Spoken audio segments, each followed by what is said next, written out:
The first thing I noticed was the sound, not the voice, not the movement. The sound of the scalpel tray rattling against the stainless steel counter just once, from the tremor that ran through my hand when the body on the table drew in what sounded exactly like a breath. The air in the prep room had that sharp chemical sting I knew better than my own cologne, formaldehyde, and disinfectant, clean enough to bite the back of the throat. Under it, faint but there, was a sweeter smell that had no business surviving in a room that cold. Rot, almost. Not active, not strong. Just a soft sweetness underneath the chemicals, like fruit left too long in a locked cupboard. My gloves dragged against the man's skin as I stepped back. Rubber over cold wax. I still had the incision half started. I remember that because my first stupid thought was procedural. Not fear, not disbelief. I was irritated at the interruption, as if whatever was happening ought to have waited until I was done. Then he sat up. Not fast. That would have been easier. He sat up in one smooth motion like a hinge lifting and turned his head toward me with a terrible kind of precision. The mouth opened. My own voice came out of it. "Column." I didn't answer. I couldn't. Across the room, the wall intercom crackled to life, and my voice came out of that too, clear and close, already saying the words I hadn't spoken yet. "Don't make me repeat myself." Both voices waited. Both of them sounded exactly like me, and standing there with the blade in my hand, I didn't know which one wanted in and which one was already there. But how was I supposed to know which voice had spoken first? It had started 5 nights earlier with the last job offer anyone in my line of work was willing to make. The ferry crossing had left the smell of diesel in my coat, and by the time I drove down through the coast of bays, the wind had worked seawater into everything I owned. Harbor Breton sat under a low, bruised sky that seemed to press the whole place flat. The roads were wet. The spruce along the shoulder bent and whispered against each other. I remember gripping the wheel too tightly as I followed the directions I'd written on the back of an old receipt, because the further out I went, the less this felt like a place a man chose and the more it felt like the place left over after every other option was gone. That part, at least, was true. Evoke Funeral Residence stood just outside town, set back from the road with black spruce behind it and a dull strip of water visible through the trees. It was bigger than I'd expected, though not grand. The front looked like an old family house that had learned to keep its face arranged. White siding weathered gray at the corners. A narrow porch, curtains in the upstairs windows. On one side, the more modern addition with the receiving doors and the discreet signage. Funeral homes like that always unsettled me more than the polished city ones. A place that asked mourners to come in through the same front door where someone else was frying onions upstairs for retrieval. supper. The wind carried wet salt and chimney smoke. When I stepped out of the car, I could hear a low mechanical hum somewhere under the building, cycling on and off in uneven intervals. Refrigeration units. That sound settled into me at once. Familiar, functional, a reassurance I didn't deserve. Geraldine Vogt met me at the front before I could knock. She was a broad woman in her late 60s, maybe older, with silver hair pinned back and a cardigan the color of old tea. She had the kind of face that made you think of school principals and harbor ice. Something steady and difficult to move. Her handshake was dry and firm. "Colum Donnelly," she said. "Long way from Dublin." Her accent had the local lift to it, but flattened by years of measured speech. Professional, controlled. "Far enough," I said. That got the smallest flicker of amusement from her. Not warmth. Recognition, maybe. She stepped aside and let me in. The front rooms had been arranged for visitation. Muted lamps, in upholstered chairs, framed landscapes of rough sea and rock. The heat upstairs was dry and close, carrying furniture polish, brewed tea, and the ghost of lilies from some past service. Under it, if you worked in the trade long enough, you could always tell what a building did with its lower half. Geraldine didn't waste time with the sort of questions people ask when they mean to judge you. She asked if I could start immediately. She asked if I still knew my prep order. She asked if I drank and whether I did it before or after my shift. When I told her after, she nodded as if that was the only answer that mattered. She barely glanced at the folder I'd brought. I saw her eyes pass over my references, the gaps, the line about Dublin mortuary training. She didn't ask why I'd left my last position. And she didn't ask why a man trained in a city funeral service was applying for work in a rural residence at the edge of Newfoundland, where the winter roads went empty and the dead came in from boats, highways, and back bedrooms. Most people heard the answer before they asked. Desperation has a smell of its own. "You'll be staying upstairs," Geraldine said. "Room at the back. Meals when there's time. We all do a bit of everything here." "We all?" "Me, you, and Marissa." She said the last name with a slight pause, like she'd already measured whatever trouble it might contain. Marissa Pike was in the kitchen when we passed through. I heard the scrape of a chair before I saw her. She looked younger than I'd expected, maybe late 20s, dark hair tied up carelessly, sleeves rolled to the elbows. She had a notebook open beside a mug gone cold. And not local, I thought at once, or not fully local. There was a restlessness to her, the kind that never quite settled into the room it occupied. She looked at me, then at the folder in my hand, then back at Geraldine. "That him?" "That's him." Marissa's gaze dropped to my hands, not my face, my hands. "Right," she said, not friendly, not hostile either, assessing. Geraldine led me downstairs through a side corridor where the temperature fell with every step. The dry warmth of the residence gave way to the sharp smell of chemicals and floor cleaner. The hum of the units grew louder. Somewhere in the walls, a pipe knocked once and went quiet. She showed me the receiving bay, the cold storage, the supply room, then the preparation room itself. It was clean, orderly, better equipped than I would have expected in a place that remote. Used stainless steel counter, prep table under articulated lighting. Cabinets marked in Geraldine's neat hand. Sink, instruments, drain. The room held cold the way a cellar holds old air. I could feel it through the soles of my shoes. And there was the door. Plain, heavy, painted the same institutional cream as the frame. No lock, no deadbolt, no latch beyond the ordinary handle, just a rubber stopper fixed low on the wall so it could be held open. I stopped looking at everything else. "No lock," I said. Geraldine followed my gaze. "No." I waited for an explanation. She didn't offer one. "That seems unusual. For this place, it isn't." She crossed to a clipboard hanging beside the sink and pulled off the top sheet. "Staff rules," she said.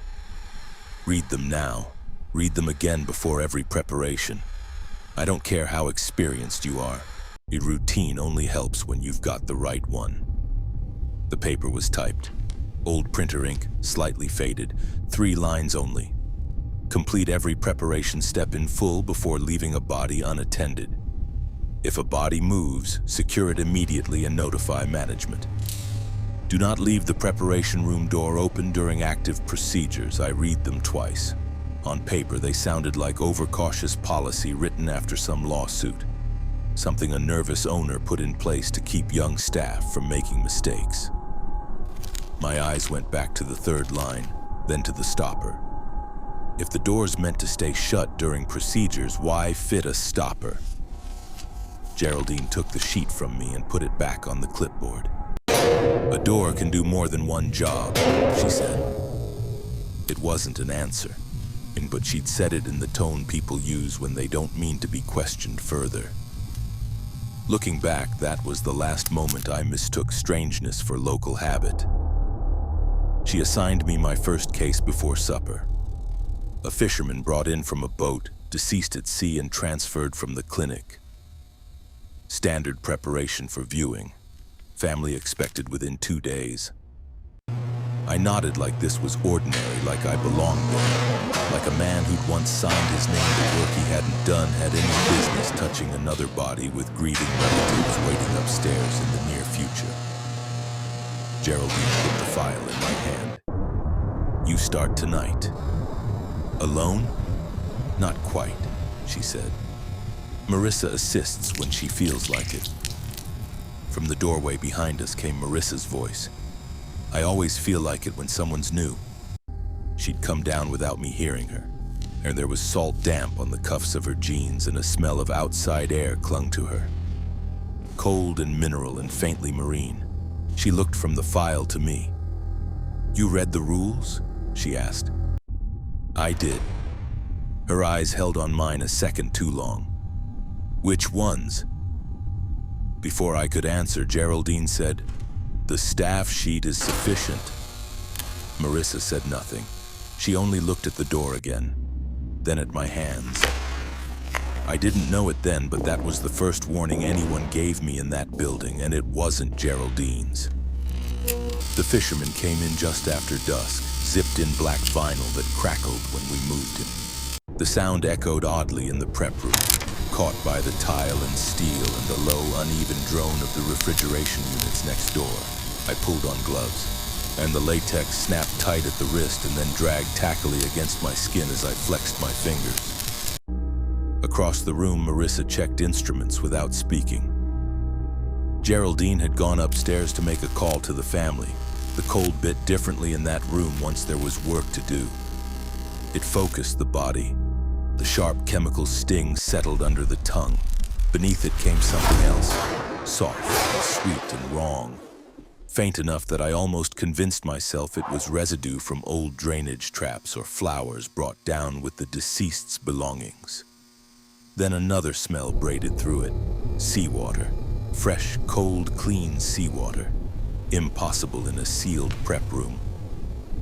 I looked toward the floor drain, then the sink, then the wrapped body on the table. Marissa caught the motion. You smell it too, she said. Probably off the clothing. He came in changed from the clinic. She said it flatly, not to frighten me, as if she were marking down a reading on an instrument. I forced my attention back to procedure. If I had one talent left by then, it was being exact when exactness mattered to me too much.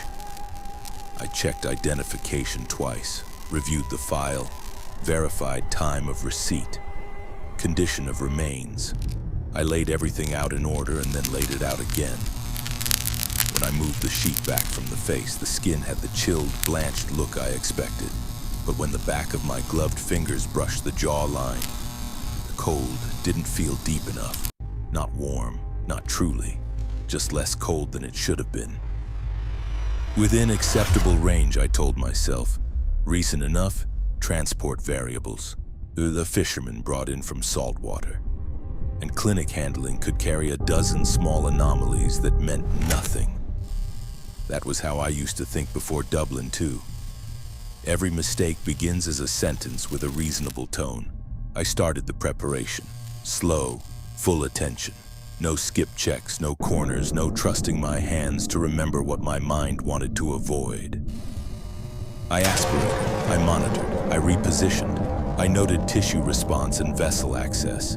Each step done in sequence, each one confirmed before the next. Marissa stood at the side table at first, handing me what I asked for. But I could feel her attention moving ahead of my requests, watching where I paused too long. You don't trust yourself, she said quietly at one point. The words landed harder than they should have. I trust procedure. That's not what I said. I kept my eyes on the work. You've known me 10 minutes. That's enough. Her voice wasn't cruel. That made it worse. The rubbery pull of gloves against the man's skin had a way of amplifying every contact. Waxy cold beneath pressure. Resistance where there shouldn't be resistance. A mortuary tech learns to feel through layers. Texture tells you as much as sight. By the time I'd moved into the next stage, I could feel that same subtle wrongness in the body. Not movement, not exactly, but an active kind of stillness. Like holding a line in the water and realizing there's something on the other end that hasn't tugged yet. I stepped away from the table to reach for a fresh ligature. Behind me, there came a soft shifting sound, not loud, just fabric whispering over metal. I turned at once, and the body hadn't changed position. The sheet still lay from mid-chest down. The head was angled as before, hands at the sides. Marissa hadn't moved either, but she was no longer looking at me. She was looking at the table. Talk to me. Settling, I said. You know what settling sounds like. I did. She was right. Settling is passive, a release, a small surrender to gravity. This had sounded like adjustment. I went back to the table. The low hum from next door cycled off, then on again, too quickly this time. The interruption made the room feel deeper, and for a second I became acutely aware of all the air around us. The cold, the chemical sting, that faint seawater note with no source. My hand went to the checklist clipped beside the file. Each box I'd completed was marked in my own careful block print. That mattered to me more than it should have. And maybe because the handwriting was steady. Intruder alert! Maybe because 2 years earlier, the one fatal lie of my career had also looked calm on paper. Kill me! Looking back, the smell of seawater was the first thing in that room that didn't belong to the dead man at all. I told Marissa to check the intercom line, mostly to occupy her and partly because I wanted the room to myself for 1 minute. She didn't argue. She stepped into the hall, leaving the door mostly closed behind her, not latched, just resting near the frame. I almost told her to shut it properly in line with the printed rule, but the words didn't come. I went back to the table. The fingers of the left hand moved. It wasn't a dramatic jerk, no theatrical snap, just 3 fingers curling in slowly with intention, then extending again against the sheet as if testing the grain of a fabric. My body reacted before my mind did. I caught the wrist and pinned the forearm to the table. Cold skin under latex, hard tendon beneath it. No flaccidity, not enough. The movement stopped instantly. So did the refrigeration units. The silence hit like a pressure change. No hum from the wall, no distant compressor, no pipe knock, no fan. Only the blood in my ears and the tiny squeak of my glove tightening as I held the arm down. Then I heard breathing. Not mine, slow, wet at the edges. Close enough that I first thought it was coming from the face on the table, but the chest beneath the sheet didn't rise. I looked to the mouth. Still, the breathing came again, somewhere lower, somewhere to my right. From under the instrument trolley, I thought for 1 mad second until I realized the sound moved as I moved, keeping just out of location, and as if the room itself had lungs. "Marissa," I said. My voice sounded too loud, and the instant it left me, I regretted using it. The breathing stopped. Marissa pushed the door open with one hand. "What did you do?"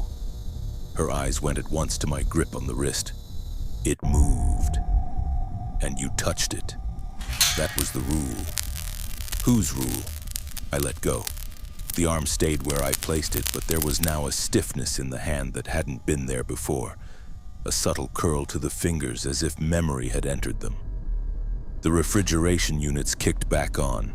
The hum returned in an uneven surge that made the whole room seem to flinch. Before I could answer her, Geraldine came down the corridor, quick but not running. She looked from me to the body to Marissa. "What happened?" "The hand moved," I said. "I secured it." Geraldine's gaze sharpened. Not frightened. Satisfied almost. "Good," she said. "Exactly right." Marissa made a sound under her breath, a bitter little laugh with no humor in it. "You say that every time." Geraldine ignored her. She stepped to the table, not touching the body, just observing it with the calm of someone checking whether a pan is finally settled after boiling over. The sweet rot under the chemicals seemed stronger with her in the room. Or maybe I only noticed it more because she didn't react to it at all. Did it speak? She asked. My stomach tightened. No, Geraldine nodded once. Then continue. Marissa stared at her. You're keeping him blind. I'm keeping him useful. That did it. The room shifted then, not physically but socially, the way group dynamics do when a truth arrives before anyone is ready to name it. Geraldine had authority, Marissa had urgency, and me, I had the worst possible thing to bring into a place like that. Need. I finished only enough that night to transfer the body properly into cold storage. Geraldine said that was prudent. Marissa said nothing at all after that, but as we wheeled the fisherman out, she kept well clear of the table and watched my face instead of the body. Upstairs, the residence smelled of tea leaves and damp wool drying on a radiator. Rain tapped against the kitchen window. Geraldine sat at the table doing invoices by hand, pen scratching steadily. Marissa had disappeared. My room felt small and airless, so I stayed in the kitchen doorway and asked the question I'd been avoiding since the prep room. What did you mean? Did it speak? Geraldine finished the line she was writing before looking up. This house has its peculiarities. That's not an answer. No, she said, but it's the one you've got tonight. First nights are always worst if you feed them with imagination. And if I don't? She capped her pen. Then you come down tomorrow, you do the work properly, and you learn the difference between what this place does and what fear says it does. I wanted to push harder. I wanted to demand a real explanation, to call whatever had happened an occupational hazard I hadn't been briefed on, to tell her she was insane if she thought a moving hand and disembodied breathing counted as peculiarities. What I actually did was nod. That is one of the things guilt does. It makes you tolerable to authority long after authority has stopped deserving it. I found the note in my locker later that night. The metal door squealed when I opened it. Inside were fresh scrubs, spare gloves, a folded apron, and a scrap of paper tucked under the shelf lip where I wouldn't have seen it unless I reached all the way in. The paper had been torn from a notebook. The writing was tight and slanted. If a body moves, do not touch it again. If you hear your own voice, do not respond. Leave the door open so it can leave if it needs to. If two of the same voice are speaking, one of them is already inside you. No signature, no explanation. I read it 3 times. The paper smelled faintly of hand cream and something metallic like coins warmed in a palm. Marissa's, I thought at once, though I couldn't have said why. Maybe because Geraldine would never have hidden a rule, she would have mounted it in a frame. I heard Marissa in the hall before I saw her. Soft footfall. Hesitation outside the locker area. You found it, she said. I turned with the note still in my hand. Are these yours? They're the ones that work. Then why aren't they on the staff sheet? Because the staff sheet keeps the business open. She leaned against the opposite wall, arms folded tight as if she were cold. Mine keep people alive. That's a strong claim. So is secure it immediately. I held up the note. If a body moves, do not touch it again. That contradicts Geraldine's rule exactly. Yes. Leave the door open. She says keep it shut. Yes. Why? Marissa looked past me toward the stairwell leading down. Because they aren't coming back, she said. Not the dead, I mean. People say that because it's easier, it's cleaner, but that's not what it is. And something gets into them when there's enough room left. Room left by what? She looked at me then, really looked, and for the first time I saw fear in her. Not panic, recognition. By unfinished work. The words hit hard enough that my throat closed around nothing. I folded the note slowly. You don't know anything about me. Geraldine hires very particular men, Marissa said. People who need the job enough to obey first and ask later. People already carrying something. What are you carrying? Her mouth twitched, not quite a smile. Enough not to answer strange voices.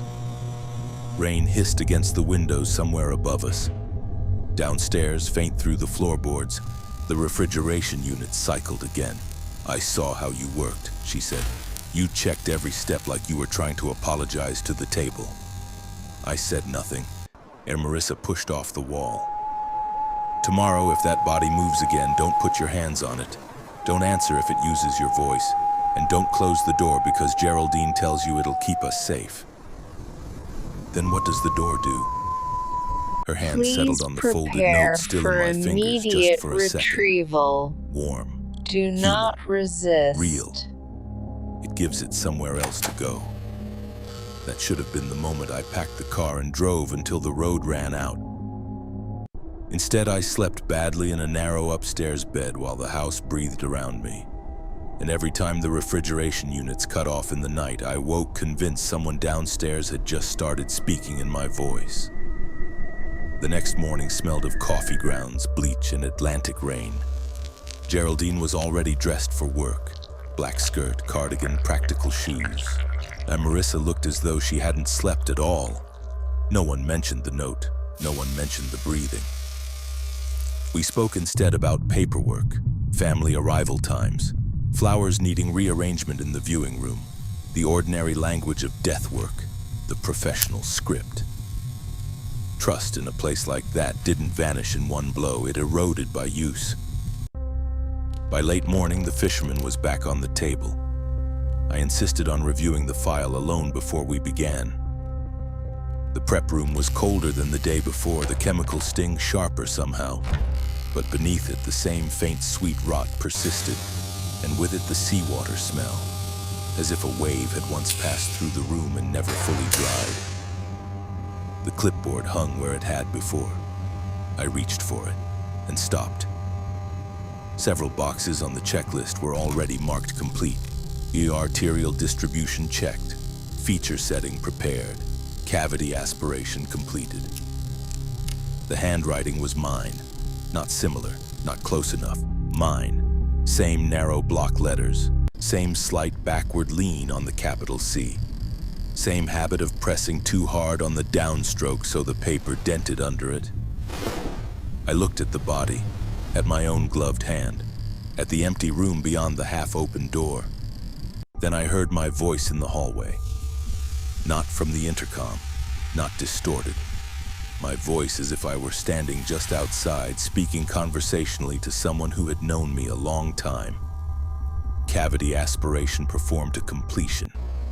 No irregularity noted prior to release.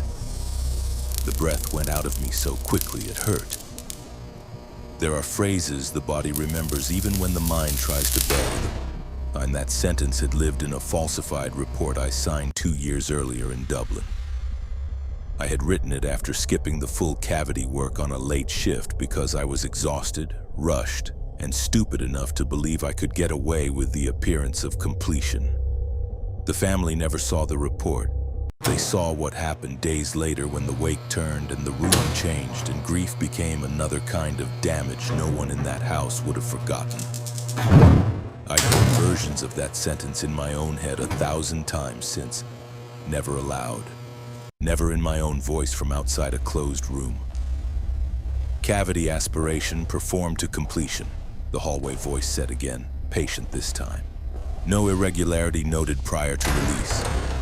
Marissa appeared in the doorway so suddenly I flinched. She took one look at my face and knew. "You don't answer it," she said. "You heard that?" "I heard enough. It used my exact wording." "I know. How do you know that?"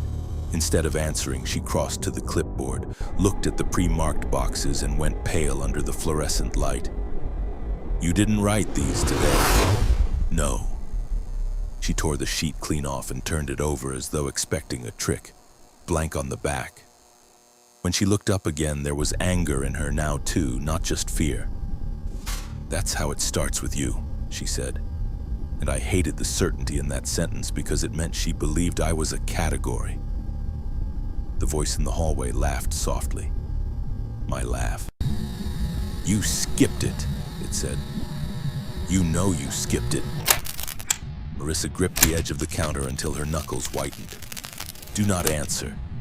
I took one involuntary step toward the door, and the voice immediately lowered, intimate now, pitched exactly as I sounded when trying to calm a frightened family member. Colum, if you answer, I'll tell you whether you're about to do it again. That stopped me harder than a hand on the chest. Marissa saw it happen. That's what it wants. And what if it's right? What if it just knows where to press? I could smell the seawater more strongly now, threaded with the formaldehyde. The refrigeration units hummed, then dipped, then hummed again. My own breathing sounded too fast. The hallway beyond the door remained empty. I could see the edge of the corridor wall, the shadow cast by the stairwell, nothing else. Then the intercom on the far wall clicked alive. Before either of us spoke, before either of us moved, it broadcast Marissa's voice. Don't let it teach you your own mouth.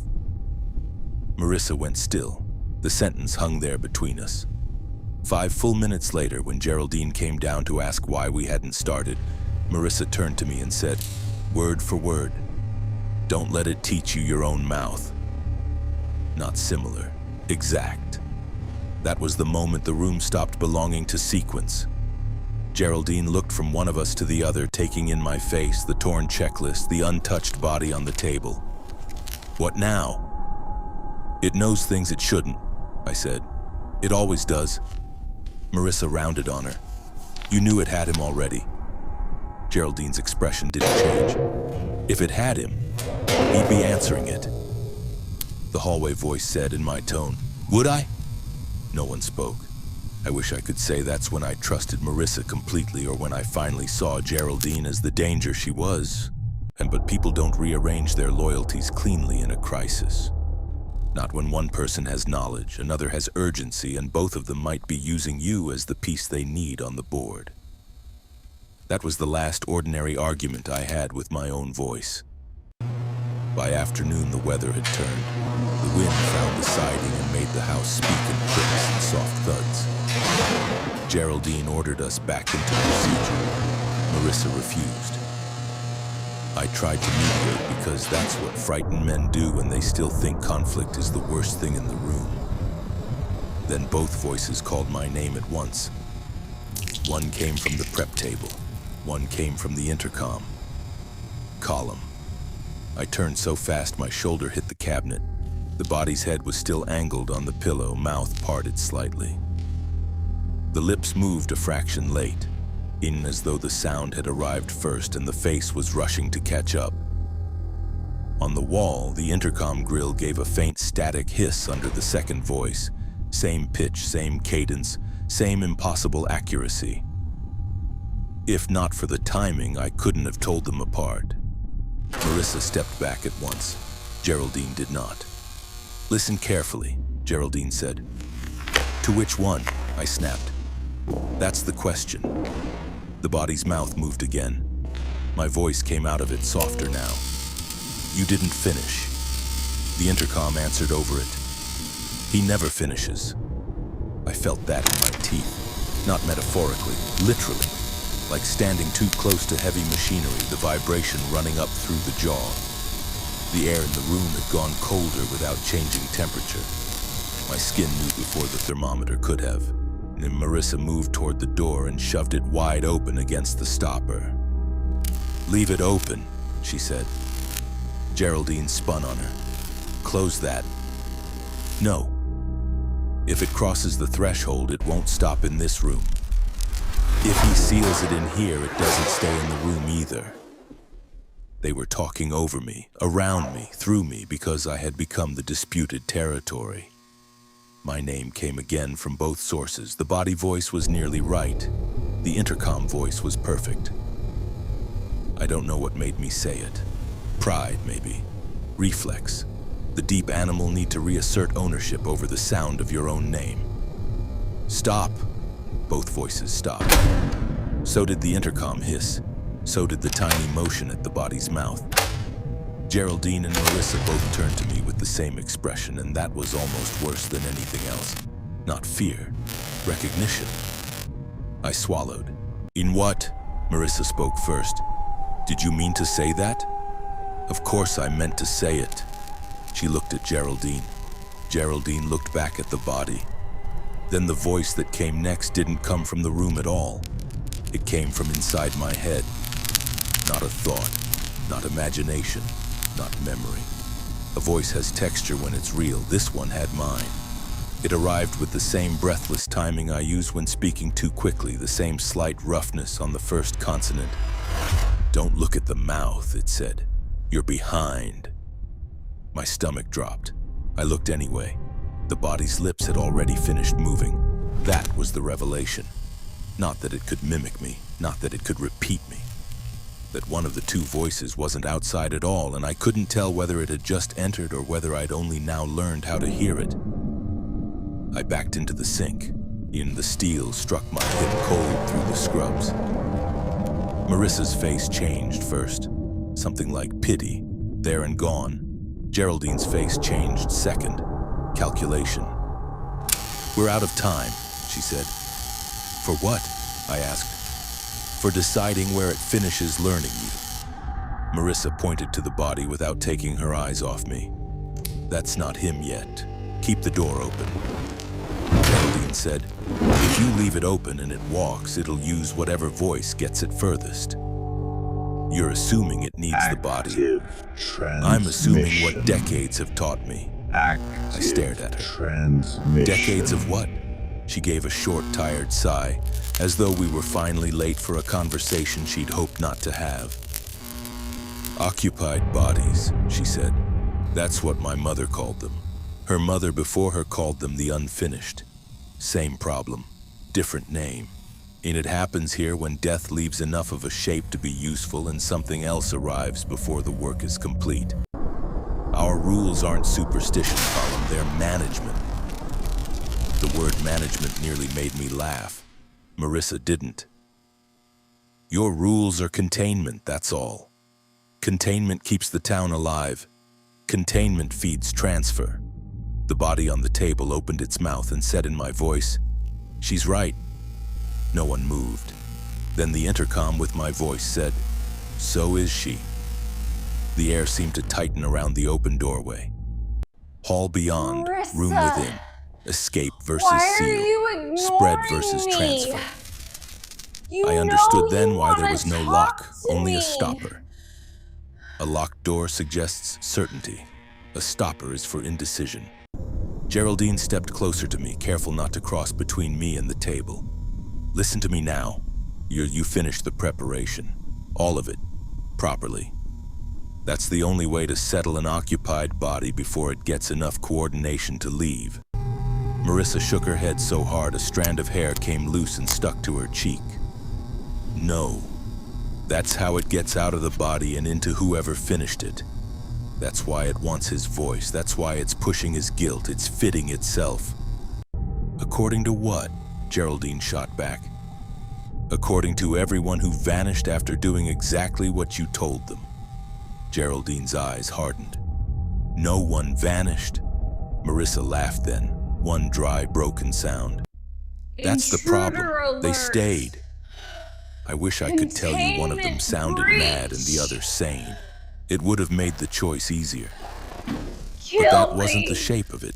Geraldine Please sounded like a woman who kill had kept a me. business, maybe a community, functional by choosing the sacrifice she could live with. Marissa sounded like someone who'd seen just enough of the cost to refuse the Get arithmetic. away. They weren't opposite truths. They were competing survivals. And me, I had spent 2 years waking from dreams of an unfinished procedure and a family whose grief I'd made monstrous through negligence. If there is a perfect lure for an intelligent mimic, I can't imagine one cleaner than a man who already believes some unfinished dead are his fault. Geraldine took me upstairs to her office while Marissa stayed below with the door wedged open. I didn't want to leave the body, I wanted even less to stay with it. The house felt warmer upstairs, but not safer. The smell changed from chemicals to paper, old wood polish, tea gone tannic in the pot. Wind brushed the siding. Somewhere down the hall, a floorboard creaked under no visible weight. and I hated that I noticed it. Geraldine shut the office door but didn't sit. "This house has operated for 50 years under my family," she said. "Before that, another family, same purpose. We serve this region because the dead don't stop arriving just because roads are bad and weather's worse. Bodies come in from water, from cold houses, from places where they lay too long before anyone found them. If something begins in one of them, we don't have the luxury of philosophy. You should have told me. If I'd told you on the doorstep that some bodies return incomplete and borrow voices, would you have stayed? No. Exactly." She went to the filing cabinet and drew out a ledger thicker than my forearm. Handwritten names, dates, notes. Not all of them marked in the same ink. Pages worn by use. She didn't let me hold it long, only opened it enough for me to see recurring phrases. "Settled after completion. Speech imitation ceased post-procedure. Transfer suspected staff retained." That last one made me look up. "Retained?" Geraldine met my eyes. "Functional." It took me a second to understand. When I did, cold moved under my skin that had nothing to do with the room. "You kept them on." "I kept them working. After transfer. If they were still themselves enough to do the work, yes." I thought of all the funeral homes I'd ever passed, all the calm men and women at reception desks, all the steady hands smoothing lapels and arranging flowers. "Jesus." "No," Geraldine said, sharp enough to cut. "Nothing of the sort. Don't drag the heavens in. This is labor and consequence. I keep it on earth." That oddly grounded me. Below us, muffled by floor and distance, the intercom crackled. My voice rose faintly through it, too distorted to make out words. Geraldine didn't react. "Completion works," she said. "Not perfectly, not cleanly, but it keeps the body still and it localizes the problem. To the preparer." She held my gaze. "Often. Then that's not containment. It's triage." The office smelled suddenly of dust warmed by radiator heat. My mouth had gone dry. "Did you hire me because of what happened in Dublin?" "I hired you because men who've never failed anything make dangerous employees in this house." "That's not an answer." "It is enough of one." There it was. The betrayal I should have seen in the speed of her offer, the lightness of her questions, the absence of curiosity about my references. And Geraldine hadn't overlooked my disgrace. She'd selected for it, an unfinished man for unfinished dead. When I went back downstairs, Marissa was in the hall outside the prep room, not inside it. The door stood open on the stopper exactly as she'd left it. She'd backed away until her shoulders touched the opposite wall. The intercom above her was dead. Inside the room, something wearing her voice said, "Don't come closer." The words came from the prep table. Marissa did not move. "See," she said very quietly from the hallway. "It's got enough of me now to try." The thing in the room used her voice again, a precise imitation, not mocking, not exaggerated. Just Marissa, frightened and urgent. "Please shut the door." Marissa's jaw tightened. "No. Please, no." There was something awful about that exchange that had nothing to do with volume or menace. Intimacy is always worse. The mimic had learned that. It didn't threaten. It pleaded in voices we trusted. She kept retreating inch by inch, never taking her eyes off the room, refusing to close the door even with her own voice begging her to. In that moment, she stopped being merely contrary in my mind. She became something harder to categorize. Brave, maybe. Or already too damaged to retreat from another impossible choice. Geraldine came down behind me and saw the tableau. "Enough," she said. "We're finishing it now." Marissa rounded on her. "You finish it then." "I would if it had chosen me." That silenced all of us. The body on the table turned its head toward my side of the door. Not smoothly this time. More human. And that frightened me more. "Column," it said with my voice almost perfect. You don't leave work unfinished twice. Every muscle in my back locked. That was the emotional center of it, the cruelest move the thing made all night.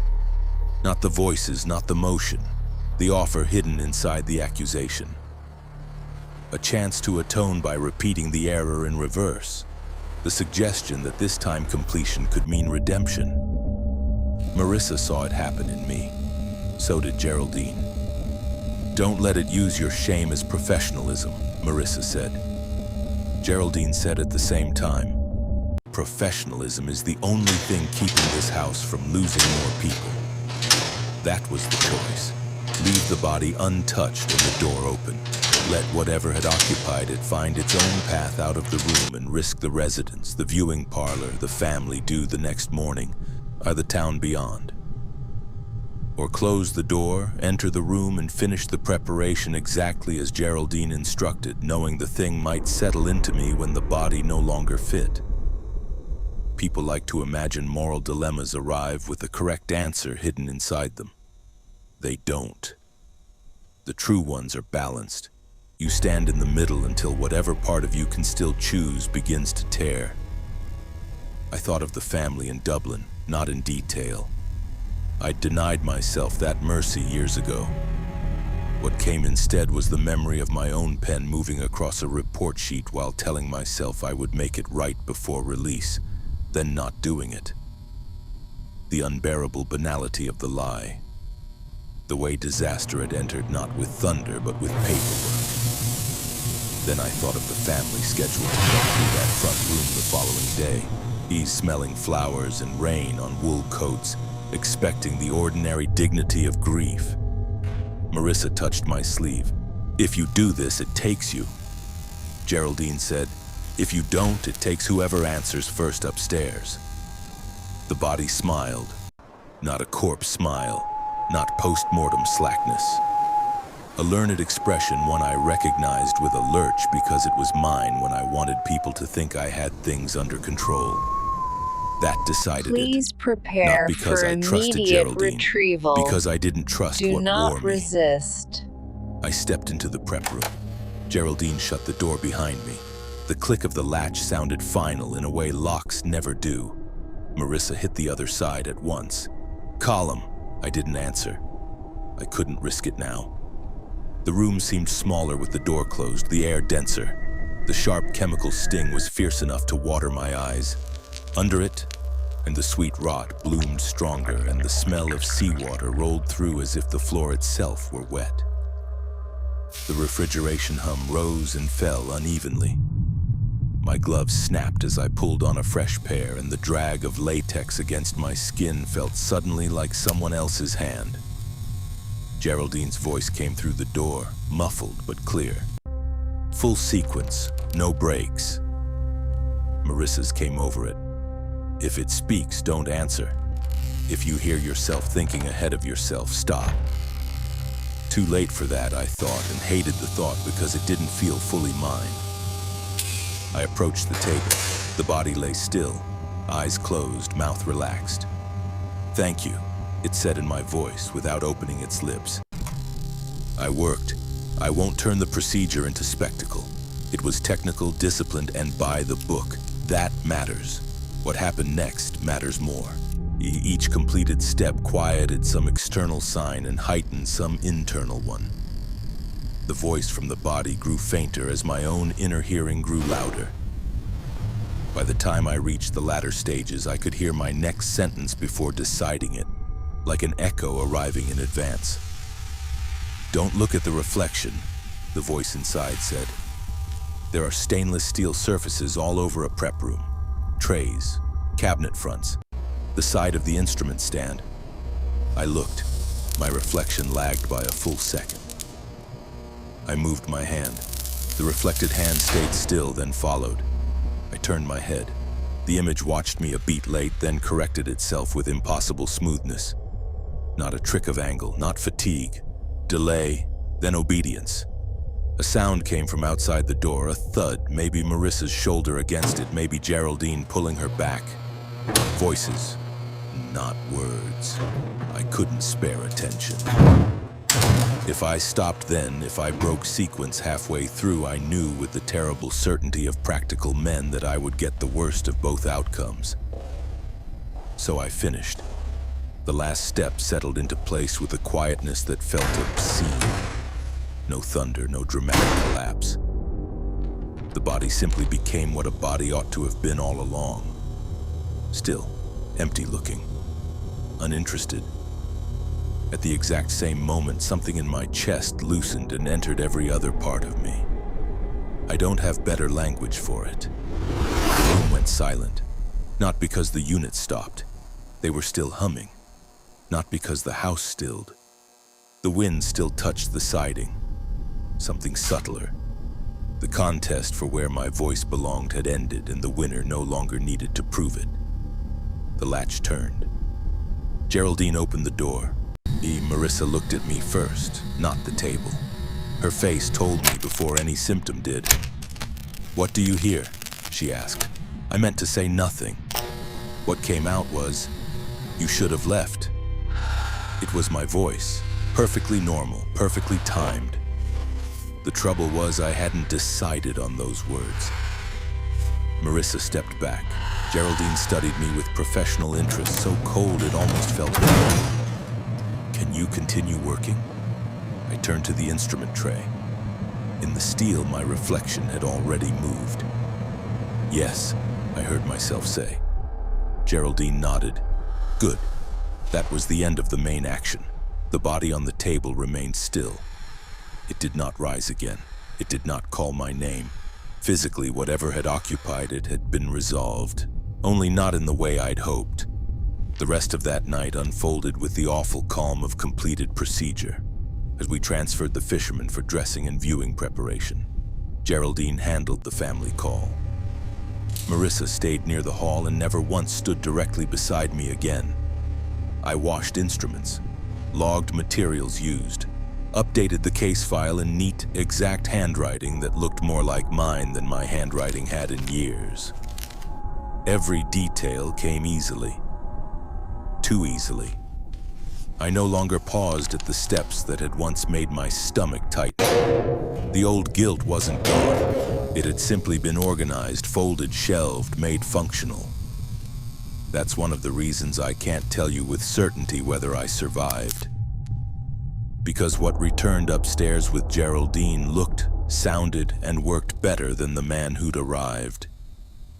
Near dawn, while the house still held that in-between quiet before the heating pipes woke and the birds outside tested the dark, I passed a steel service panel in the corridor. My reflection delayed for one clean heartbeat, then smiled before I did. I didn't mention it. By morning, I was at the front desk in a pressed shirt, speaking with a family about service times, flowers, and the weather expected to move in off the water. My voice was steady. My hands were immaculate. Geraldine corrected nothing in the paperwork I completed. Marissa stood in the doorway to the viewing room holding a stack of folded programs she did not seem to realize she was crushing in her fingers. When I looked at her, she looked at my mouth first. Smart girl. I kept working upstairs through the day, answering the phone, writing receipts, saying all the ordinary things this profession asks you to say when people are hurting and need someone else's composure to borrow for an hour. I said them well. Better than I ever had in Dublin. Better than before. Down below, through the floorboards and the uneven hum of the refrigeration units, I sometimes heard a chair scrape, or the soft vinyl rustle of movement where there should have been none. Just once near closing, the intercom clicked on and carried my voice from the preparation room. Only one word. Again. No one answered. Not Geraldine, not Marissa, not me. I finished the day's paperwork in perfect detail. I signed my name without hesitation. Then I set the pen down, listened to the faint practicing murmur rising from below, and waited to hear whether it sounded more like an echo or rehearsal.